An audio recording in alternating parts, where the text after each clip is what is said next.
한국이 조 1위를 해야 하는 이유가 있습니다. 조 1위를 하게 되면 32강에서 C, E, F, H, I조 3위 팀을 만납니다. 간신히 와일드카드로 올라온 팀이겠죠. 종이 한 장 차이의 싸움이 될 수 있겠지만 그래도 해볼 만한 상대가 될 것입니다. 어떤 팀들이 예상되냐면 C조 3위는 브라질, 모로코, 스코틀랜드, IT 중 하나인데 아무리 그래도 브라질이 3위는 아닐 거예요. 아니에요. 네. 2조 3위는 독일, 코트디부아르, 에콰도르, 퀴라소 중 하나인데 코트디부아르가 에콰도르를 이기는 바람에 에콰도르가 3위가 될 수도 있습니다. F조 3위는 네덜란드, 일본, 스웨덴, 튀니지 중 하나인데 여긴 완전 초박빙입니다. H조 3위는 스페인, 우루과이, 사우디, 카보베르데 중에 하나인데 스페인까지도 3위가 또 가능한 상황. 사우디면 딱입니다. I조 3위는 프랑스, 세네갈, 노르웨이 중 하나. 여기도 3위가 올라와도 최소 16강급입니다. 지금 이 대회 혼전 상황을 보면 H조처럼 스페인이 3위로 떨어지는 최악의 시나리오도 완전히 배제할 수는 없습니다. 그게 이번 월드컵입니다. 그래도 확률적으로는 비교적 만만한 3위 팀이 올라갈 가능성이 높습니다. 이변을 당한 강팀보다 3위 정도의 팀을 만날 확률이 높겠죠. 오히려 32강을 넘어가면 16강에서 매우 상성이 좋은 팀을 만날 수 있습니다. D조 2위와 G조 2위의 승자를 만나게 되는데 지금 G조는 벨기에, 이집트, 이란, 뉴질랜드 네 팀 모두 승점 1점으로 완전 혼전입니다. 누가 2위로 올라올지 모르는 상황이지만 16강에서 잉글랜드는 아니라는 겁니다. 그런데 한국이 조 2위가 되면 어떻게 되느냐? 32강에서는 B조 2위를 만납니다. B조는 캐나다, 스위스, 보스니아, 카타르가 있는 조죠. 그 중에 2위가 올라오는 거니까 이것도 나쁘지 않습니다. 문제는 16강입니다. 조 2위로 올라가면 16강 상대가 L조 1위, 그러니까 잉글랜드가 될 가능성이 매우 높습니다. 벨링엄, 케인, 사카가 있는 잉글랜드를 32강 다음에 바로 만나는 겁니다. 이미 32강부터는 압승할 수 있는 팀이 올라오는 게 아닙니다. 종이 한 장 차일 수 있어요. 그런데 16강에서 체급이 확 달라집니다. 물론 16강에서 일본을 만날 수도 있습니다. 근데 일본은 32강에서도 만날 수 있잖아요.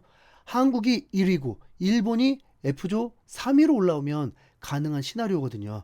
16강에서 잉글랜드를 만날 수 있기 때문에 조 1위가 반드시 필요합니다. 대한민국은 체코를 잡고 이제 3위를 뛰면 멕시코와의 결승전 같은 경기가 열립니다.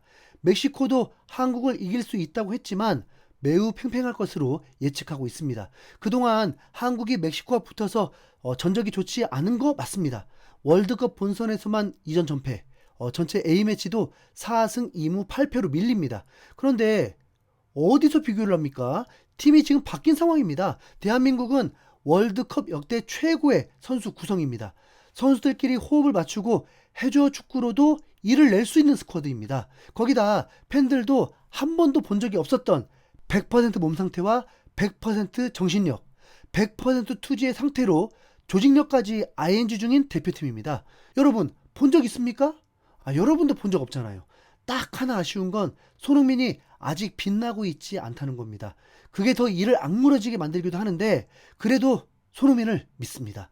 꼭 손흥민이 골만 넣어야 하는 것도 아닙니다. 이미 김승규가 인터뷰를 통해서 선수들만 아는 손흥민의 역할이 매우 컸다고 했죠. 슈팅 0점이야 잡으면 되고 컨디션은 확실히 좋아 보였던 손흥민입니다. 스포츠는요, 선수들이 경기에 따라서 모두 컨트롤을 합니다. 뭐든지 100%를 하진 못합니다. 100%를 해야 할 때 100%를 합니다. 대한민국은 부상이라는 변수가 없다면 정말 기대해도 좋습니다. 자, 그렇게 모든 게 잘 풀렸다고 가정해 봅시다. 그건 조 1위가 될 거 아니겠습니까? 32강 통과했다고 가정하고 그럼 16강에서 바로 G조 2위와 만날 가능성이 높아지죠. 관심 가져야겠죠? 자, 그럼 G조의 상황이 궁금할 수밖에 없겠죠. G조 조편성을 보겠습니다.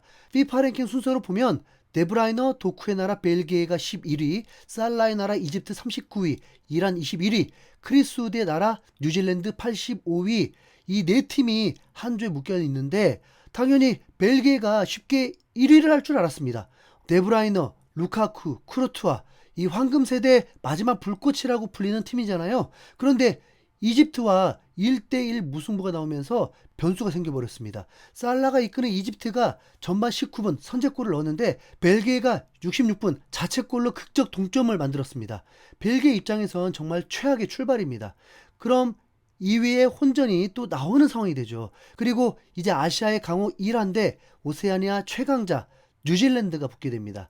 뉴질랜드는 어떤 팀이냐면 2010 남아공 월드컵 이후에 무려 16년 만에 월드컵 본선에 돌아온 팀입니다. 당시 남아공 월드컵에서 이탈리아, 파라과이, 슬로바키아 붙어서 3경기 모두 무승부를 기록했던 팀입니다. 1승도 없이 3무로 그 대회 유일한 무패팀이었습니다. 그때 신예였던 크리스 우드가 이번 대회에 어엿한 베테랑으로 돌아왔습니다.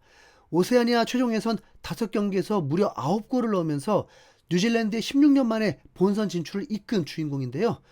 이번이 본인의 마지막 월드컵이 될 가능성이 높습니다. 크리스 우드가 없으면 뉴질랜드 공격은 없다고 봐도 됩니다. 이란은 어떤 팀이냐면 이번 대회가 무려 4회 연속 통산 7번째 월드컵 본선 진출입니다. 아시아에서도 최상위권 전력을 자랑하는 팀이죠. FIFA 랭킹 21위, 아시아에선 사실상 한국, 일본과 함께 강팀입니다. 에이스는 인터밀란의 공격수 메흐디 타레미, 33세에 이번이 사실상 마지막 월드컵이 될 가능성이 높습니다. 월드컵에서 단 한 번도 조별리그를 넘지 못했는데 이번엔 반드시 넘겠다는 각오로 왔을 겁니다. 그런데 이란은 아시다시피 기름값 대폭 올려놓은 장본인입니다. 미국과 전쟁 중인 상황에서 미국이 개최국인 이번 월드컵에 불참까지도 고려했던 상황이었습니다. 미국으로 오는 것조차 매우 힘들었습니다. 미국 정부는 이란 축구협회장을 포함한 선수단 관계자들의 비자 발급을 대거 거부했습니다. 결국 이란은 멕시코 티후아나에 베이스 캠프를 차리고 경기 당일에만 미국으로 들어오고 경기가 끝나면 즉시 나가야 하는 출퇴근 월드컵을 치르고 있습니다. 미국은 테러 대비까지 해야 할 정도의 상황이고요. 괜히 우려가 되었지만 지금까지는 별탈 없이 대회가 진행 중입니다. 랭킹으로만 보면 이란이 이기는 게 맞을 텐데 그러면 아시아 팀이 6경기 연속 무패를 이어가게 되는 겁니다. 현재로선 충분히 가능하죠. 그런데 전반 초반에 이란이 먼저 실점을 하게 됩니다. 뉴질랜드 엘리아 저스트가 중원에서 볼을 뺏은 뒤에 역습으로 치고 들어가서 선제골을 꽂아 넣었습니다. 크리스 우드가 없어도 뉴질랜드가 해냈습니다. 하지만 이란도 물러서지 않았습니다. 곧 이어서 라민 레자이안이 동점골을 터뜨리면서 이란이 빠르게 1대1로 따라잡았습니다. 전반전 양팀은 기록상으로도 매우 팽팽했습니다. 다르게 말하면 뉴질랜드가 이란을 잡을 수도 있겠다는 생각이 들었다는 거죠. 후반에 다시 뉴질랜드가 앞서가게 됩니다. 엘리아 저스트가 이 경기에서 2번째 골을 터뜨렸습니다. 중원 압박으로 볼을 빼앗아서 단숨에 역습으로 혼자 치고 들어가서 밀어넣은 골이었습니다. 서로 한 골씩 주고받는 경기 내용은 정말 보잘것없었지만 매우 팽팽했습니다. 쫓기던 이란이 또 동점골을 넣어버리면서 호락호락한 팀이 아니었습니다. 64분에 레자이안의 어시스트를 받은 모하메드 모에비가 동점골을 넣으면서 결국 2대2 무승부로 경기가 끝이 났습니다. 아시아 팀의 6경기 무패 행진이 이어졌습니다. 이란이 패배하는 그림이 좀 더 좋아 보였는데 참 제 뜻대로 되지 않네요. 이 G조는 모두 무승부가 되면서 어느 팀이 2위가 될지 예상이 안 됩니다. 이러면 다시 벨기에가 원하는 대로 된 거죠. 네. 벨기에가 2위가 되면 한국도 비상이 터지게 되는 겁니다. 16강에서 벨기에? 김치국은 그만 마시고 이건 멕시코 잡은 다음에 전하겠습니다. 한국은 금요일 10시에 개최국 멕시코와 붙게 됩니다. 브라질이 모로코와 비기고 스페인이 카보베르데와 비기고 우루과이가 사우디와 비기고 이런 흐름인데 개최국 멕시코라고 별거 있겠습니까? 대한민국 파이팅. 이상 흰수염고래였습니다. 감사합니다.